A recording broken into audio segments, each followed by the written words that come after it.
Ripples of Karma, Decoding the Law of Habitual Consequence.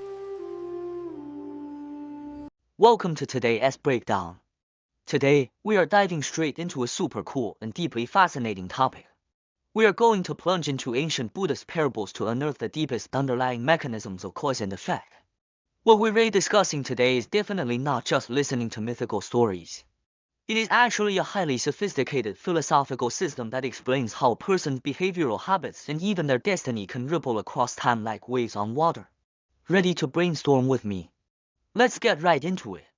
Think about this mind-boggling scenario. Why would a human being ruthlessly betray their own savior?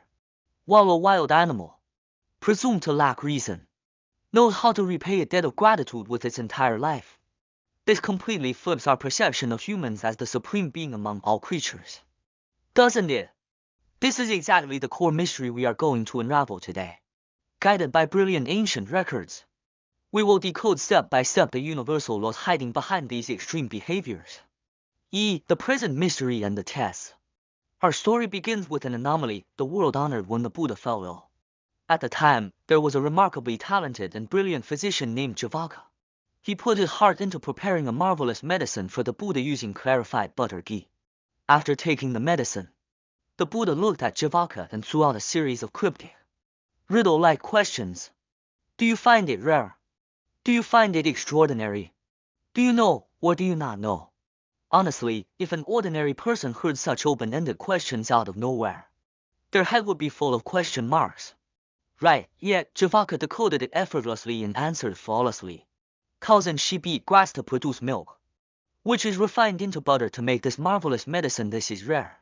The Tathagata appears in the world to proclaim the wondrous Dharma. This is extraordinary. I know that where there is life, there must be death. But I do not know where the Buddha will ultimately return. This dialogue flowed like water. It was as if there was a transcendent, mystical telepathy between the two. The surrounding monks' bhikkhus were completely stunned. Everyone wondered, why is this physician the only one who can deeply grasp the Buddha's unspoken words? To fill this knowledge gap, the Buddha took everyone on our very first time travel journey to look at their past life connections. The cryptic letter and the hidden gold. We travel back to the distant past. A wealthy merchant had to leave home due to family circumstances. Years later, he left a highly poetic yet deeply cryptic letter for his eldest son, from whom he had been separated for a long time. On the surface, the letter read like total gibberish. But in reality, the father wrote it like a puzzle to protect his son from being persecuted by jealous half-brothers. It was a high-stakes, brain-melting decoding game. The brilliant son received the letter and immediately deduced the hidden metaphors. The city referred to his own home. The place of corpses referred to the charnel ground cemetery outside. Fast was a classical praise for horses, pointing to the Mahavirusha tree horsehair tree. Following these clues, he dug under the tree and unearthed a precious jar filled with gold. Not only did he find the treasure, but he also kept his promise and handed the remaining assets outside the jar to his mother. He perfectly cracked every hidden secret in his father's letter. Here comes the crucial connection. Can you guess who they were? The wealthy merchant who left the cryptic letter was the Buddha in a past life. And the brilliant eldest son who perfectly decoded it was Javaka. This perfectly explains why, in the present life, the physician could effortlessly catch the Buddha's subtle drift. Their minds were perfectly synced because they had already established a profound, unbreakable bond as father and son in a previous lifetime. The hunter and the grateful animals. Now, let's shift our spotlight to a much darker mystery surrounding a man named Devadatta. This guy was truly extreme. Despite the Buddha showing him ultimate compassion, Devadatta constantly tried to harm him. Once, purely out of jealousy, Devadatta demanded to drink the exact same massive dosage of potent medicine the Buddha took, a whopping 30 ounces. As a result, he ended up rolling on the ground in excruciating pain. Yet, the Buddha displayed ultimate equanimity. He blessed Devadatta with words of absolute truth, stating that he held no difference in his heart between Devadatta, who tried to harm him daily, and his own biological son, Rahula. A miracle occurred. Devadatta was instantly healed. But here is the jaw-dropping part. After recovering, Devadatta didn't say a single word of thanks. Instead, he turned around and insulted the Buddha. Why would anyone return such incredible, life-saving grace with pure malice. To find the answer, we open the second past life prophecy. In this past life, there was a kind-hearted hunter who rescued 5 lives from a deep well: a lion, a hawk, a mouse, a venomous snake, and a human being. Look at what happened next. The lion hunted and brought meat to the hunter. The hawk flew in precious gems to lift him out of poverty.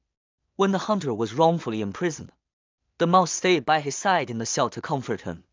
The venomous snake showed ultimate loyalty by staging a bite on the king, allowing the hunter to cure the king and win his freedom. And what did the human being do? For a mere royal reward, he shamelessly turned informant, personally throwing his savior into the dungeon. The fierce loyalty of the wild animal stands in stark, ironic contrast to the treachery of the human.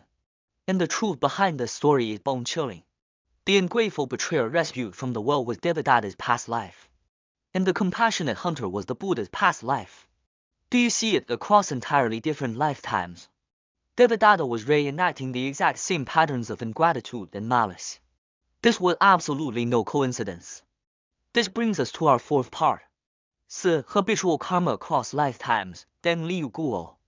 All these vibrant stories and parables are meant to explain a universal law of existence known as Den Liu Guo, which translates to the fruit of identical cause or habitual karma. It states that our every action, our interaction patterns with others, and even the thoughts in our heads act like a stone thrown into water. They create ripples that cross multiple life cycles, constantly expanding outward to create realities that mirror the original cause. In plain terms, how you habitually act determines the recurring patterns of your future experiences. That is the raw power of habitual karma. Devadatta's repeated betrayals are the Den Liu Guo of evil. Physician Jivaka's cross-lifetime understanding and telepathy are the Den Liu Guo of good. What makes this law truly inspiring is that it is 100% absolute. No one gets a free pass. The texts even record that even though the Buddha had attained full enlightenment,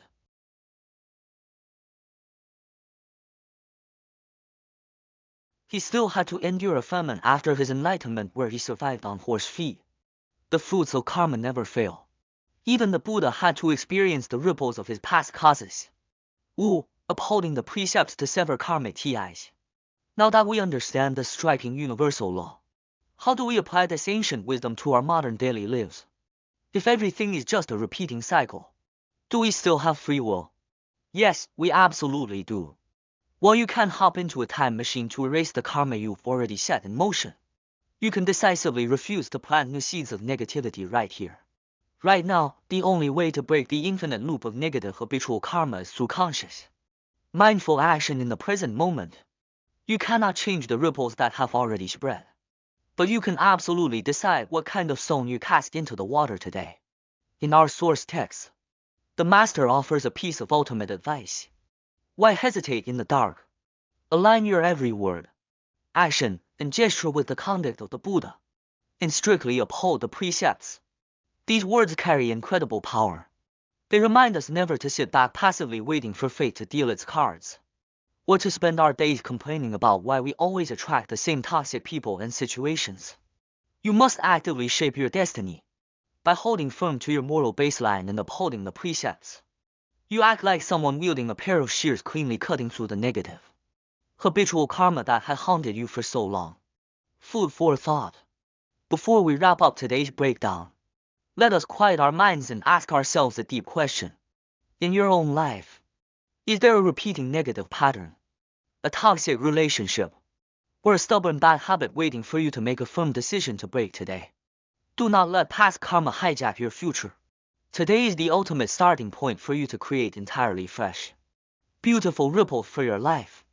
Thank you so much for listening and sharing this journey with me. See you in the next breakdown.